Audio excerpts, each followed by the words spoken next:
الحمد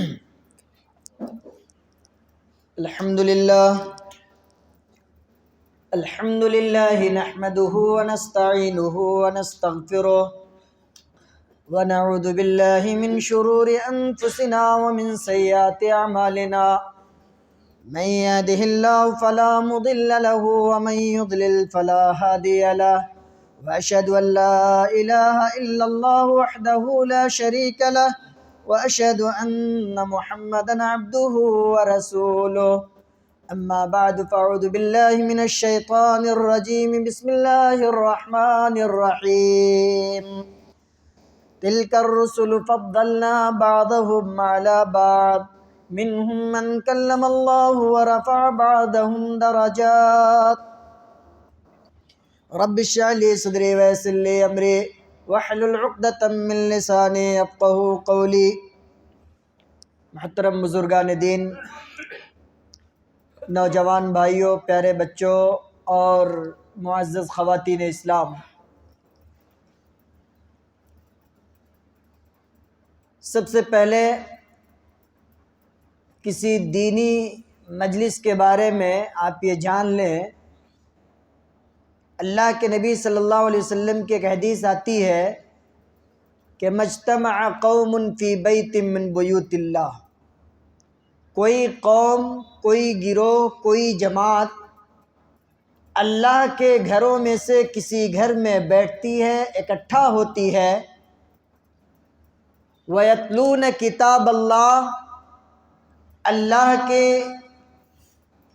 کتاب کی تلاوت کرتی ہے، وَيَتَدَارَسُونَ بَيْنَهُمْ، اور اللہ کے ان آیتوں کے درمیان یا نبی کریم صلی اللہ علیہ وسلم کی حدیثوں کے درمیان ڈیبیٹ کرتا ہے، مناقشہ کرتا ہے، اس کو سمجھنے کی کوشش کرتا ہے۔ تو اللہ کے نبی صلی اللہ علیہ وسلم کہتے ہیں کہ ایسی مجلس پر اور ایسے لوگوں پر نزلت علیہم السکینہ، اللہ کی طرف سے سکینت کا نزول ہوتا ہے، وغشیتہم الرحمہ، بڑے خوش نصیب ہیں ہم اور آپ سب لوگ جو یہاں پر بیٹھے ہوئے ہیں یا اس طرح کی مجلسوں کا حصہ بنتے ہیں۔ ان کے بارے میں اللہ کے نبی نے فرمایا کہ وغشیتہم الرحمہ، اللہ کی رحمت انہیں ڈھانپ لیتی ہے، وحفتہم الملائکہ، اور فرشتے اس کو اپنے حصار میں، اپنے سرکشا کوچ میں اس کو گھیر لیتے ہیں۔ وَذَكَرَهُمُ اللَّهُ فِي مَنْ عِنْدَهُ، اور چاہے وہ سماج کے جس سطح کا بھی آدمی ہو، جاہل ہو، عالم ہو، بڑا ہو، چھوٹا ہو، کالا ہو، گورا ہو، امیر ہو، غریب ہو، کوئی بھی ہو، اس کی ایک خوبی یہ ہے اس مجلس میں بیٹھنے والوں کی کہ وَذَكَرَهُمُ اللَّهُ فِي مَنْ عِنْدَهُ، اللہ اکبر، اللہ تبارک و تعالیٰ اپنے سب سے مقرب فرشتوں کے درمیان ان لوگوں کا تذکرہ کرتا ہے۔ بتائیے کتنی خوش نصیبی ہماری اور آپ کی کہ ہم لوگ ابھی یہاں بیٹھے ہوئے ہیں اور اللہ تبارک و تعالیٰ کے، اللہ کے نبی صلی اللہ علیہ وسلم کی اس حدیث کی روشنی میں 100% یقین کے ساتھ ہم لوگ کہہ سکتے ہیں کہ اللہ تبارک و تعالیٰ اپنے معزز ترین فرشتوں کے درمیان ہم لوگوں کا ذکر کر رہا ہے۔ اب بتائیے ہم سے بڑا خوش نصیب اور کون ہو سکتا ہے؟ کیا وہ لوگ جو اپنے گھروں میں بیٹھے ہوئے ہیں یا وہ لوگ جو چوراہوں پر گھوم رہے ہیں؟ نہیں۔ اور پھر اسی حدیث کا ایک ٹکڑا ہے، اللہ تبارک و تعالیٰ نے کہا فرشتوں سے کہ اے فرشتوں گواہ رہنا اس بات پر، گواہ بنایا فرشتوں کو اللہ تبارک و تعالیٰ نے کہ اے فرشتوں گواہ رہنا اس بات پر کہ میرے وہ بندے جن لوگوں نے دین کی مجلس میں اپنی حاضری درج کرائی ہے، میں نے ان کو بخش دیا، میں نے ان کی مغفرت کر دیا۔ بتائیے اب اس سے بڑی جو ہے خوش نصیبی کیا ہو سکتی ہے، اور اس سے بڑا انعام ایک انسان کے لیے اور کیا ہو سکتا ہے؟ تو اس طرح کی جو بھی مجلس ہو جہاں قرآن و سنت کی باتیں ہو تو کوشش یہ کیجئے کہ ہم اس کا حصہ بنیں، خود بھی بنیں، اپنے گھر والوں کو، اہل و عیال کو، بال بچوں کو بھی، اپنے دوست و اقارب کو بھی اس کا حصہ بنائیں، تاکہ اللہ رب العالمین کی مغفرت اور اس کے انعام و اکرام کے ہم سب مستحق ہو سکیں۔ اللہ تبارک و تعالی ہم سب کو انہی لوگوں میں سے بنائے، آمین۔ حضرات گرامی، میں نے آپ حضرات کے سامنے آیت کریمہ پیش کی کہ تلک الرسل فضلنا بعضهم علی بعض۔ اللہ تبارک و تعالی یہاں رسولوں کا ذکر کر رہا ہے تذکرہ کر رہا ہے اور بتلا رہا ہے کہ ہم نے بعض کو بعض پر فضیلت عطا کی ہے. منہم من کلم اللہ، اور اس میں سے بعض رسول ایسے ہیں جن سے میں نے کلام کیا یعنی گفتگو کی، اس سے اللہ تبارک و تعالیٰ نے گفتگو کیا. اور کسی کو معجزہ عطا کیا کہ یعنی طرح طرح سے ہر طرح سے اللہ تبارک و تعالیٰ نے ایک دوسرے کے اوپر ایک دوسرے کو جو نہیں افضل اور برتر بنایا ہے. انہی رسولوں میں سے جس رسول کے ہم ماننے والے ہیں، جس رسول کی ہم امت ہیں، اس رسول کو افضل البشر کہا گیا، اس رسول کو سید الرسل کہا گیا، تمام رسولوں کا سردار، امام الانبیاء، تمام نبیوں کا امام کہا گیا. اور یہ ہماری اور آپ کی خوش قسمتی ہے کہ ہم اور آپ اسی امام الانبیاء کی امت ہے صلی اللہ علیہ وسلم. اس نبی کی امت ہونے کا تقاضا یہ ہے کہ اس نبی نے جس انداز میں ہمیں توحید کی تعلیم دی ہے، جس انداز میں اتباع قرآن و سنت کی ہمیں دعوت دی ہے، ہمارے ایمان کا تقاضا یہ ہے کہ ہم قرآن و سنت کی اتباع اسی جذبے کے ساتھ کریں اور اللہ کی توحید کو اسی جذبے کے ساتھ اپنائیں. اور یاد رکھیے، توحید بہت بڑی نعمت ہے. ایک مسلمان، اس کی دولت چھن جائے، گھر بار چھن جائے، مال و اسباب لٹ جائے، بیوی بچے چھن جائیں، حتیٰ کہ اس کی جان بھی چلی جائے، اور اگر وہ توحید کو بچا کر رکھ لیتا ہے تو پھر اس سے بڑا کامیاب اس دھرتی پر اور کوئی نہیں. آپ صحابہ کی تاریخ کو پڑھیے. حضرت بلال حبشی رضی اللہ تعالیٰ عنہ، صہیب رومی رضی اللہ تعالیٰ عنہ، ام سلمہ ہیں، ابو سلمہ ہیں، خباب بن ارت ہیں، یا دیگر اصحاب رسول کی آپ تاریخ کو پڑھیے. کسی کے گردن میں پٹیاں باندھ کر اور مکہ کی اس پتھریلی سڑکوں پر اور اس سنگریزے پر، اس بالو کے ریت پر گھسیٹا گیا وہ مئی جون کی چلچلاتی دھوپ میں. کسی کو چٹائیوں میں لپیٹ کر اس کے ناک میں دھواں دیا گیا، کسی کو مادرزاد ان کے بچوں کے سامنے ننگا کیا گیا. حضرت سمیہ رضی اللہ تعالیٰ عنہ، ان کی تاریخ سے کون نہیں واقف؟ ایک مسلمان جو موحد ہے، شوہر ہے، بیٹا ہے، سب ہے، سب کے سامنے ابو جہل دشمن رسول اور دشمن اسلام نے ننگا کر دیا ان کو. لیکن ان اصحاب رسول نے ان ساری یاتناؤں کو، ان ساری تکلیفوں کو برداشت کر لیا، لیکن توحید پر داغ نہیں لگنے دیا. کیوں؟ اس لیے کہ توحید ایک انسان کی کامیابی کے لیے سب سے اہم چیز توحید ہے. ہم جتنی دولت کما لیں، ہم چاہے جس مجلس میں بیٹھ جائیں، لوگ ہمیں چاہے جو کچھ بھی کہہ لیں، لیکن جب آیت الکرسی کو ہم پڑھتے ہیں، اور معاف کیجیے گا اکثریت ہم مسلمانوں کی ایسی ہے کہ جو آیت الکرسی نہیں جانتی، اور خاص طور سے نئی نسل. آپ ان کو دنیاوی چیزوں کے بارے میں پوچھ لیجئے، وہ ساری چیز بتا دیں گے، لیکن سورہ فاتحہ کیا ہے، سورہ آیت الکرسی کیا ہے، اس کی فضیلت کیا ہے، اس کے فضائل کیا ہے، اس کا فائدہ کیا ہے انسانی زندگی میں، آپ پوچھئے نہیں بتائیں گے. آیت الکرسی، اللہ لا الہ الا هو الحی القیوم لا تأخذه سنة ولا نوم له ما في السماوات وما في الأرض من ذا الذي يشفع عنده إلا بإذنه يعلم ما بين أيديهم وما خلفهم ولا يحيطون بشيء من علمه إلا بما شاء وسع كرسيه السماوات والأرض ولا يؤوده حفظهما وهو العلي العظيم. بڑی جامع ترین آیت ہے قرآن مجید کی. اللہ کے نبی صلی اللہ علیہ وسلم نے اس آیت الکرسی کے بارے میں بتلایا کہ اگر کوئی شخص ہر فرض نماز کے بعد اس کو پڑھتا ہے، اس کے پڑھنے کا اہتمام کرتا ہے، لم یمنعہ من دخول الجنت الا یموت. مسلمانوں یاد رکھنا کہ اس شخص کو سوائے موت کے اور کوئی ایسی چیز نہیں ہے آیت الکرسی کے پڑھنے والے کو جنت میں جانے سے کوئی چیز روک دے. اللہ اکبر. اس کی فضیلت یہ ہے کہ آپ اگر رات میں پڑھ کر کے اپنے آپ کو دم کر لیں، صبح تک اللہ کے فرشتے آپ کی حفاظت میں لگے رہتے ہیں. آپ پڑھ کر کے مال کو دم کر لے، چور آپ کے مال کو چوری نہیں کر سکتا. یہ آیت الکرسی ہے. لیکن ہم یہ ساری دوائیں میرے پاس ہیں، لیکن ہم غفلت کے شکار ہیں، ہم بھول بھلائیوں میں اور دوسری دنیا میں ہم آباد ہیں، اور جہاں جو چیز ہمارے کام کی ہے ہم اس سے بالکل بے خبر ہیں، ناشنا۔ تو یہ آیت الکرسی جب اس کو آپ پڑھیے تو اللہ تبارک و تعالیٰ کہتا ہے کہ لہو ما فی السماوات و ما فی الارض۔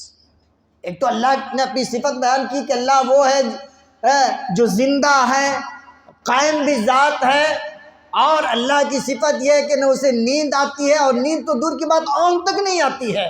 لہو ما فی السماوات و ما فی الارض، آسمان و زمین کے اندر جو بھی چیز ہے ان تمام چیزوں کا مالک وہی اللہ ہے۔ من ذا الذی یشفع عنده الا باذنہ، اصل نقطہ یہ ہے میرے بھائیو، اللہ رب العالمین یہ چیلنج دے رہا ہے، کون ہے جو اللہ کے دربار میں کل قیامت کے دن اس کی اجازت کے بغیر اس کے حضور جا کر کسی کے لیے سفارش کر دے، کسی کے حق میں شفاعت کر دے؟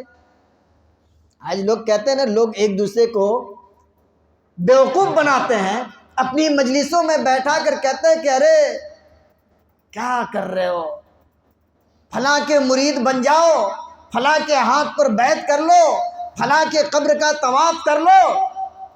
اور تو اتنے پہنچے ہوئے ہیں اللہ کے دربار میں کہ جب وہ اگر ٹھان لیں گے تمہاری بخشش کے لیے تو دنیا کی کوئی طاقت تمہیں نہیں روک سکتی ہے، اور اللہ تعالیٰ مجبور ہو کر کے تمہاری سفارش تمہیں بخش دے گا اور تمہیں جنت دے دے گا۔ نعوذ باللہ من ذالک۔ میرے بھائیو، آپ قرآن جب پڑھتے ہیں یا قرآن جب سنتے ہیں تو اس کی گہرائی میں جائیے۔ یہ عقیدہ اور یہ فکر یہود و نصارہ کا تھا۔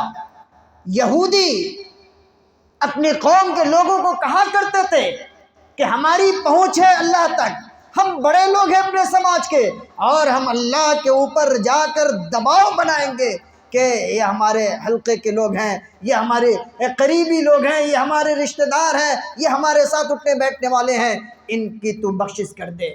یہ یہود و نصارہ عقیدہ رکھا کرتے تھے، اور بدقسمتی سے آج مسلمان بھی جو لا الہ الا اللہ محمد رسول اللہ پڑھنے کا دعویٰ کرتا ہے، وہ بھی اس بات کا عقیدہ رکھتا ہے کہ اگر فلاں بزرگ کو خوش کر لیا جائے، فلاں کے مرید بن جاؤ، تو پھر کیا کہنا ہے، وہ تو جب چاہے تمہاری بخشش کرا دیں گے۔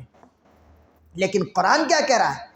اور میرے بھائیو، کائنات جھوٹی ہو سکتی ہے، کائنات کے لوگوں کا قول اور فعل جھوٹا ہو سکتا ہے، لیکن کیا ایک مسلمان یہ عقیدہ کبھی رکھ سکتا ہے کہ اللہ کی آیت اور اس کا فرمان کبھی جھوٹا ہو سکتا ہے؟ نہیں ہو سکتا ہے۔ وہ اللہ نے کہہ رہا ہے کہ من ذا الذی یشفع عندہ الا باذنہ، کون ہے، کس کی مجال ہے کہ اللہ کی اجازت کے بغیر کسی کے لیے آ کر کے سفارش کر دے؟ انبیاء ہوں گے، شہداء ہوں گے، صالحین ہوں گے، فرشتے ہوں گے، سب ہوں گے، لیکن کسی کی ہمت اور کسی کی مجال نہیں ہوگی کہ وہ شفاعت کے لیے کسی کے آگے بڑھ جائے۔ قرآن کہتا ہے وَلَا يَشْفَعُونَ إِلَّا لِمَنِ ارْتَضَىٰ وَهُم مِّن خَشْيَتِهِ مُشْفِقُونَ۔ اللہ جب ان کو اجازت دے دے گا کسی کی شفاعت کے لیے، اس کے باوجود ان کی حالت یہ ہوگی کہ مارے خوف کے تھر تھر کانپ رہے ہوں گے، اللہ کے خوف سے ان کی نگاہیں جھکی ہوئی ہوں گی۔ آج ہم دنیا کی ساری گناہوں سے لت پت ہیں، اس کے باوجود بھی ہم دعویٰ کرتے ہیں کہ ہم فلاں کی بخشش کے لیے کافی ہے، فلاں کو ہم بخشوا دیں گے۔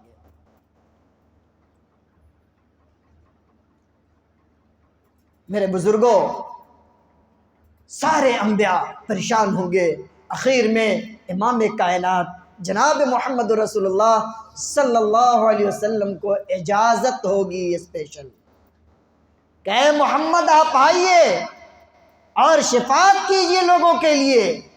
اور یاد رکھیے، شفاعت بھی انہی لوگوں کے لیے ہوگی، کن کے لیے ہوگی؟ ہم یہ سمجھ رہے ہیں کہ ہم چاہے جس مسلک میں پیدا ہو جائے، جس دین کو، جس مذہب کو، جس دھرم کو اپنا لیں، اچھا پہن لیں گے، کھا لیں گے، ہماری شفاعت ہو جائے گی۔ نہیں،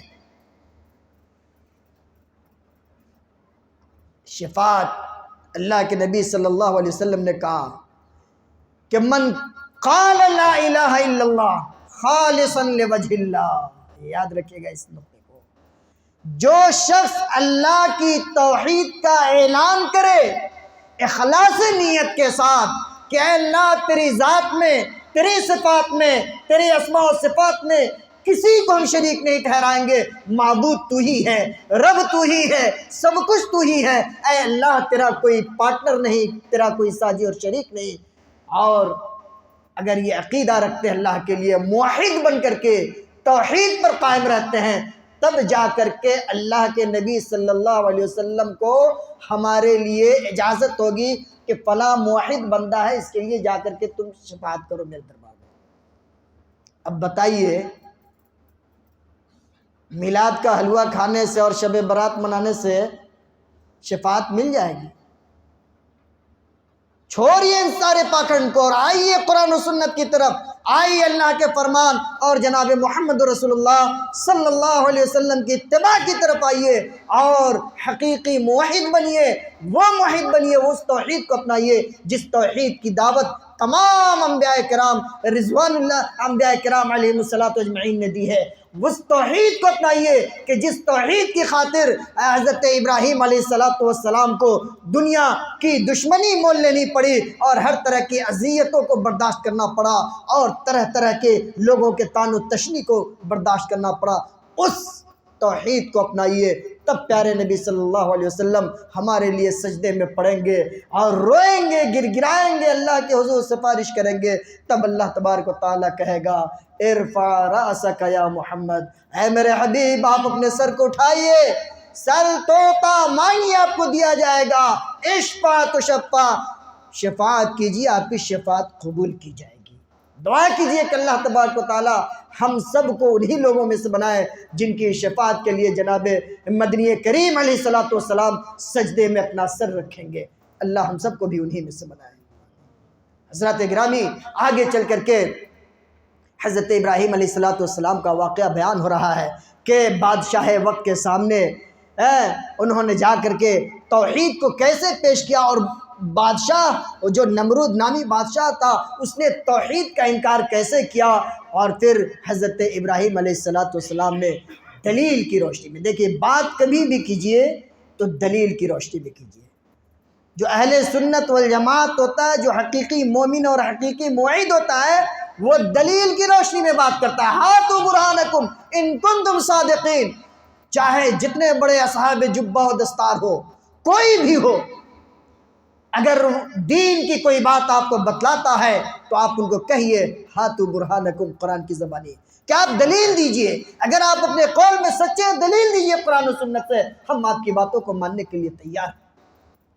تو حضرت ابراہیم علیہ الصلوۃ والسلام نے کہا کہ میرا رب تو وہ ہے کہ جو زندگی بھی دیتا ہے، موت بھی دیتا ہے. اب بادشاہ نے اپنی بے وقوفی کا مظاہرہ کیا اور کہا کہ انا احیی و امیت، میں بھی مارتا ہوں، میں بھی زندہ رکھتا ہوں. دو آدمی کو بلایا، ایک کو مار دیا، کہا کہ دیکھو میں نے بھی مار دیا، ایک کو زندہ چھوڑ دیا. تب حضرت ابراہیم علیہ الصلوۃ والسلام نے کہا فَإِنَّ اللَّهَ يَأْتِي بِالشَّمْسِ مِنَ الْمَشْرِقِ فَأْتِ بِهَا مِنَ الْمَغْرِبِ. اے موت و حیات کی کا دعویٰ کرنے والے سن لے، اگر تو اس بات پر قدرت رکھتا ہے تو میرا اللہ اس بات پہ قدرت رکھتا ہے کہ وہ سورج کو پورب سے نکلتا ہے. فَإِنَّ اللَّهَ يَأْتِي بِالشَّمْسِ مِنَ الْمَشْرِقِ. اگر تو اللہ کے برابر اپنی طاقت کا مظاہرہ کرنا چاہتا، اگر تو اس بات کا دعویٰ کرتا ہے کہ اللہ کے اندر جو بھی صفات پائے جاتے ہیں ان تمام صفات کا میں بھی مالک ہوں، فَإِنَّ اللَّهَ يَأْتِي بِالشَّمْسِ مِنَ الْمَشْرِقِ فَأْتِ بِهَا مِنَ الْمَغْرِبِ. اللہ تو سورج کو پورب سے پیدا کرتا ہے، تو پچھم سے نکال دے، ہم تیری خدائی کو مان لیں گے. فَبُهِتَ الَّذِي كَفَرَ. قرآن نے کہا تو بے وقوف تھا، اس کی حماقت نے لاجواب ہو گیا، منہ دیکھتا رہ گیا. تو اہل توحید نے ہمیشہ جہاں بھی دلیل کی روشنی میں گفتگو کی ہے تو اللہ تبارک و تعالیٰ نے اہل توحید کو غلبہ عطا فرمایا. یہ کبھی مت سمجھیے کہ ہم تعداد میں کم ہوں، قلت میں ہوں اور توحید پر ہوں تو ہم غالب نہیں ہیں. نہیں، ہم غالب ہیں، چاہے جہاں بھی رہیں، اللہ آپ کی حفاظت کرنے والا ہے. آپ دیکھیے حضرت یونس علیہ السلام کو مچھلی نے نگل لیا، کس نے حفاظت کی مچھلی کے پیٹ میں؟ اللہ نے حفاظت کی. کیوں؟ توحید کی بنیاد پر. آگ میں ابراہیم کی حفاظت اللہ نے کیوں کی؟ توحید کی بنیاد پر۔ سارے کفار و مشرکین، آپ ہجرت کے واقعات کو پڑھیے، اللہ کے نبی صلی اللہ علیہ وسلم کے جان کے دشمن بنے ہوئے ہیں، لیکن اللہ نے حفاظت کی کیوں؟ توحید کی بنیاد پر۔ لا تحزن ان اللہ معنا، ایسے ہی نہیں کہا تھا آپ نے غار یار ابو بکر صدیق کو کہ غم مت کرو، اللہ ہمارے ساتھ ہے۔ توحید کی دولت جس کے پاس بھی ہوگی وہ انسان غنی ہوگا، وہ مضبوط ہوگا۔ آگے چل کر کے اللہ تبارک و تعالیٰ نے صدقات و خیرات پر لوگوں کو ابھارا ہے اور کہا کہ لوگوں صدقہ کرو، خیرات کرو، اللہ کے راستے میں جو غریب ہیں ان کی خبر گیری کیا کرو، جو پریشان حال ہیں ان کی پریشانیوں کو دور کیا کرو۔ تمہارے قرابت دار بھی ہو سکتے ہیں، تمہارے پڑوسی بھی ہو سکتے ہیں، تمہارے محلے میں سوسائٹی میں بسنے والے لوگ بھی ہو سکتے ہیں، وہ لوگ بھی ہو سکتے ہیں جن کی ضرورتیں تو ہیں لیکن وہ تمہارے سامنے اپنی زبان نہیں کھول پا رہے ہیں، اپنی ضرورتوں کو شرم کے مارے وہ اپنی ضرورتوں کو تمہارے سامنے نہیں رکھ پا رہے ہیں۔ اگر اللہ نے مال دیا تو اللہ کے راستے میں خرچ کرو، اور یاد رکھو جب خرچ کرو گے تو شیطان اس وقت تمہیں برگلائے گا، ڈرائے گا، دھمکائے گا۔ الشیطان یعدکم الفقر ویامرکم بالفحشاء، شیطان کا تو کام ہی ہے کہ انسانیت کو تباہ کرنا، برباد کرنا۔ وہ ڈرائے گا کہ مال خرچہ کرو گے غریب ہو جاؤ گے، کم پڑ جائے گا پیسہ، بچوں کی شادی کیسے ہوگی، بچوں کی پڑھائی لکھائی کا معاملہ کیسے ہوگا، گھر کا بھاڑا دینا ہے، یہ کرنا، بھوکے مر جاؤ۔ شیطان ڈراتا ہے، انسان کو وسوسے میں ڈالتا ہے، لیکن اللہ کیا کرا؟ واللہ یعدکم مغفرۃ منہ وفضلا، اللہ اس بات کا وعدہ کر رہا ہے کہ وہ تمہاری بخشش کرے گا اگر اللہ کے راستے میں اپنے مال کو خرچ کرو گے، اور وہ تمہیں غنی کر دے گا، اپنے فضل سے تمہارے مال میں اضافہ کرے گا۔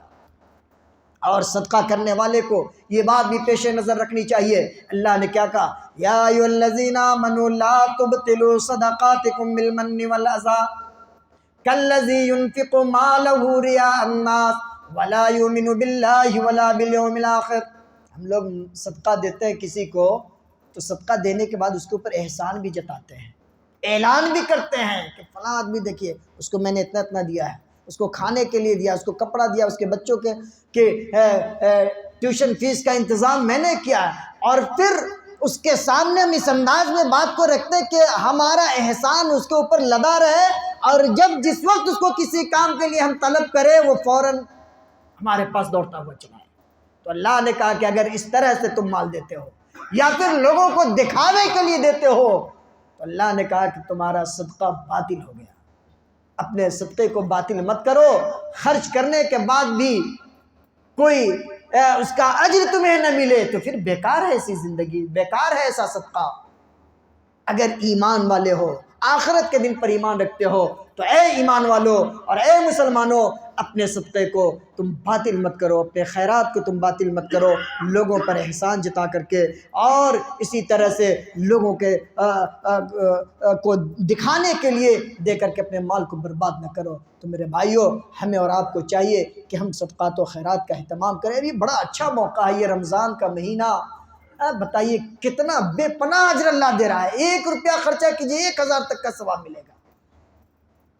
ایسا آفر پھر ہماری زندگی میں آئے نہیں ہے، کوئی نہیں جانتا ہے۔ رمضان ختم، ہم پورے رمضان کو بھی پورا کر پائیں گے کہ نہیں کر پائیں گے کوئی نہیں جانتا۔ اس لیے اپنے مال کو مسجدوں میں خرچ کیجیے۔ ابھی آپ کی مسجد تعمیر ہو رہی ہے، آپ خوب دل کھول کر کے اس میں حصہ لیجئے، لوگوں کو اس میں ابھاریے۔